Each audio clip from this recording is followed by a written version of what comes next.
Nostalgia, depression, and cinema's greatest imaginary friend. It's time to take a journey inside the mind of Riley Andersen. Who knows, you might even learn something about your own mind. Inside Out is centered around the hectic mind of a child, and much of the plot involves tackling the emotional disarray that characterizes that period of life. But the film also takes the time to hop into the heads of the other people around Riley, such as her parents. When we get a glimpse into their headquarters, some interesting details are revealed about the way maturity affects the mind. In the minds of both Riley's mother and father, the emotions operate as a much more cohesive team, sitting together around a larger control panel accessed by every emotion. The emotions work in tandem, too, with each one contributing a little to any given situation, in sharp contrast to the incessant scramble for control going on inside Riley's head. Even the emotions themselves are shown to be more level-headed in the adults' heads. While their equivalents in Riley's mind are shown to be driven by their respective emotions most of the time, the emotions in her parents' headquarters are depicted more like professionals. This doesn't mean that adults aren't prone to impulsive outbursts, but it does mean that they've learned to manage those impulses over time. The question of which emotion is dominant in headquarters proves to be much more crucial for a child, since only one emotion can operate the controls at a time. Indeed, it's Joy's autocratic central role that eventually causes everything to fall apart. You can't focus on what's going wrong. There's always a way to turn things around, to find the fun. In adults, meanwhile, it appears that there is a central emotion at headquarters, but they're more of a team coordinator, making sure everybody's actions are aligned. It's never confirmed if the emotion sitting at the center of an adult control panel is constant or changes from moment to moment as the situation dictates. But whatever the case, the emotions in charge of Riley's parents are very revealing. In her mother's mind, the leader is sadness, which makes perfect sense for an adult who is currently experiencing a melancholy life change and constantly fretting over her family's emotional well-being. Sadness is, after all, the emotion that powers empathy. Riley's father, meanwhile, is having his emotions coordinated by anger, which is also a very understandable adult response to the series of setbacks and logistical issues he's having to deal with at home and work. Inside Out's message essentially states that all emotions have their place in a person's development, including sadness.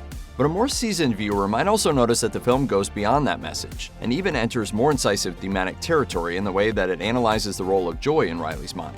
Joy is undeniably at fault for suppressing Riley's more negative and nuanced emotions in an attempt to keep her happy 100% of the time. But pay closer attention to the character's actions and their consequences in the film, specifically the way that Joy keeps desperately replaying Riley's old happy memories when she's reacting to the move to San Francisco. Because it's difficult for Riley to find things to be happy about in her new situation, her mind keeps clinging to old, bygone sources of joy. But those memories can't do anything for Riley in the present, except remind her that things are not the way she wants. By resorting to nostalgia, Riley makes it harder to process her current situation, and in failing to process it, she loses any chance of forming any new happy memories. Arguably, the most heartbreaking moment in the movie comes when sadness takes over Riley's headquarters just as she's returning home to her parents, resulting in a long overdue emotional breakdown that finally allows them to understand her pain. The fact that Riley's control panel was turning gray and inoperable before that moment has been widely interpreted as a metaphor for depression. She's only able to break out of this when she accepts and surrenders to the sadness her mind has been trying to suppress. It's an incredibly potent insight, but the film's depression metaphor runs even deeper than that. Essentially, Riley's depression is a result of dysfunctional emotional processing. Her mind cannot deal with all the feelings that come with moving to San Francisco. She may have been a very happy kid before, but her happiness, her sense of self, and her relationship with life were all contingent on external circumstances that no longer exist. Never before had she been cast so helplessly into a situation that left her so vulnerable to fear, rage, repulsion, and confusion. As a result, she shuts down emotionally because her mind doesn't know what else to do. What have we done? It's only by accepting and moving through the pain that she's able to break out of that defensive apathy and feel again. In the credits, we get an insight into the headquarters of other minor characters in the film, and each one reveals something amusing about the character in question.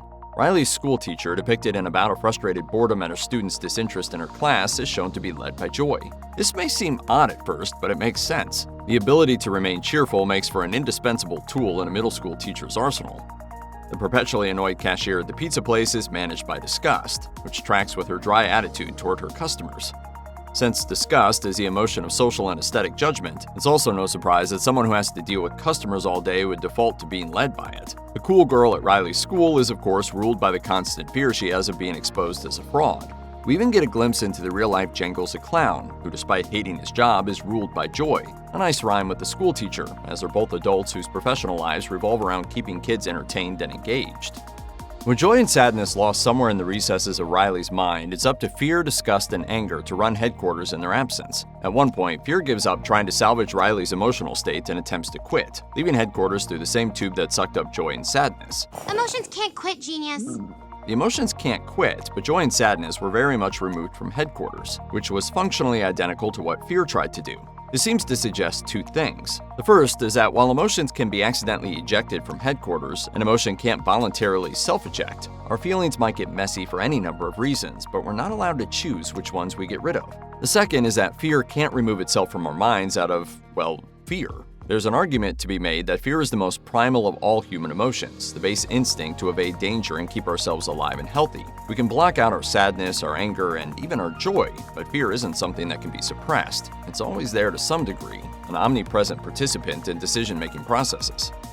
Inside Out may be a kid's movie, but it's also a Pixar movie, and as such, it makes at least a couple of adult-oriented jokes. In this case, many of them revolve around San Francisco. The maddening traffic, the apathetic cashier with a purple side cut, and the broccoli pizza are the obvious gags. But the funniest joke is arguably the one that's most expressly designed to go over kids' heads. What was that? Was it a bear? It's a bear! There were no bears in San Francisco. I saw a really hairy guy. He looked like a bear. To some extent, a guy so hairy he looks like a bear is technically descriptive enough to work as a joke, even if you're unfamiliar with a certain terminology. But what's funny about the joke is a reference to the San Francisco LGBTQ+ community, and specifically to the concept of bears, which is gay slang for plus-sized hairy guys. If you're an adult who's aware of the city's status as a worldwide queer capital, the mere suggestion that there are no bears in San Francisco will be enough to get you giggling. There are several references in Inside Out that children would be very unlikely to get. Heck, some of the references are esoteric enough that even adult viewers might not pick up on them at first. The most memorable one is arguably the Chinatown shoutout. While two security guards are trying to solve the case of a cloud man who is blown away by Bong, Joy dashes right through the cloud man's wife as she's giving testimony. Was he with anyone? Yes, and there she is! Hey, come back here! Forget it, Jake. It's Cloud Town. This, of course, is a hilariously over-the-top nod to the bleak ending of the classic 1974 detective film. Forget it, Jake. It's Chinatown. At another point, when Joy, Sadness, and Bing Bong are walking through the Dream Productions lot, they pass a poster for a film titled I'm Falling for a Very Long Time into a Pit. This is a clear parody of Saul Bass's iconic poster for Vertigo, a 1958 film in which James Stewart's character has a nightmare about just that. When a major character in a movie has a big tear-jerking death scene like that suffered by Bing Bong in Inside Out, the story will usually later take a moment to memorialize or mourn that character in some way. In this film, however, the characters never acknowledge Bing Bong after he sacrifices himself to help Joy to escape the memory dump. When he's forgotten by Riley and fades away, it seems like the movie forgets about him as well. This is a decision that may feel odd and unsatisfying, especially for younger viewers, but adult viewers will understand exactly why the movie depicts Bing Bong's demise that way.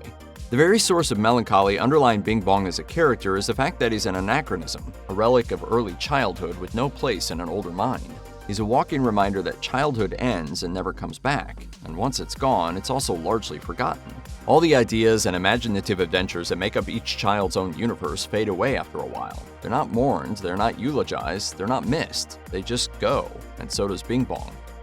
A key plot point in the film is the fact that Sadness is extremely knowledgeable about Riley's mind. This is why Joy relies on her to guide them through the vast realms outside headquarters. The groundwork for this is laid when Sadness reveals that she has read almost all of the mind manuals, dozens of dense tomes detailing the mind's workings and the way that memories are processed and stored. Long-term memory data selection via channel subgrouping. See? Fun already! Oh, you lucky dog. You're reading these cool things, I gotta go work.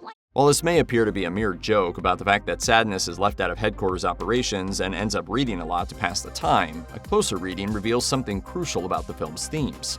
Sadness isn't just key to fostering empathy and understanding between people, it's also key to self-understanding. As adults know, sadness is the emotion most likely to be conducive to self-analysis and introspection.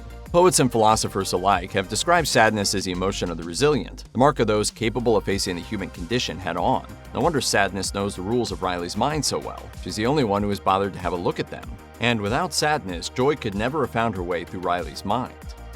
At the end of Inside Out, it's implied that Riley has attained the hard-earned gift of emotional complexity.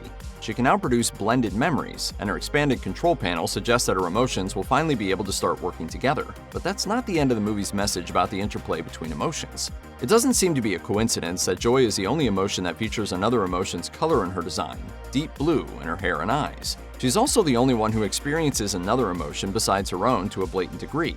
If Riley's early childhood was spent clinging to joy to the detriment of other emotions, Joy realizes that as maturity comes knocking, she'll have to start getting used to sadness. The film's ultimate point appears to be that as a person grows up, there comes a point when joy can only really exist insofar as sadness does. There's inherent loneliness and despair in the human condition, a fear of loss and displacement that follows us all through adulthood. But there's also joy, and that joy comes as a direct result of sadness. Once we stop taking our lives for granted, the good things become even more special and beautiful, exactly because they're finite and rare. Joy learns this, Riley learns this, and sadness is right there to help guide them through whatever comes next. Heavy stuff for a kids' movie.